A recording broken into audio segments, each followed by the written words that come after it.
రేపటి రోజున ఇండస్ట్రీలు పెట్టి కూడా సాధిస్తారు. ప్రత్యేకంగా నేర్చుకునే అవసరం ఉండదు. ఓకే. పుట్టుకతోనే వారు హైపర్ మైండ్ కాబట్టి అన్నీ కూడా అవలక్షణాలు వారికి ఎంటాడుతూ ఉంటాయి. దాంతోపాటు అట్రాక్ట్‌గా ఉంటారు. వృషభ రాశి కదా!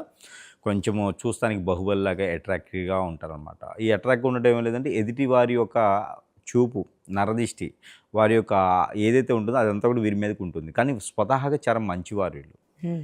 ఈ యొక్క రోహిణి నక్షత్రం తత్వం ఏంటంటే, ఎదుటి వారు ఎవరైనా బంధువులు, మిత్రులు, శ్రేయోభిలాషులు ఉన్నారనుకోండి, వారికి ఏదైనా సహాయం చేయాలనుకున్నా, వారొచ్చి సహాయం అడిగినా కూడా, వీరి సహాయం ఎలా ఉంటుంది అంటే, ఏదైనా సాధించాలి అనే ఒక తపనతో ఎంతైనా పెట్టుబడి పెట్టి, వారి చేత వారికి ఏదైతే సెట్ అవుతుందో అది చేయించేటువంటి తత్వం ఉంటుంది.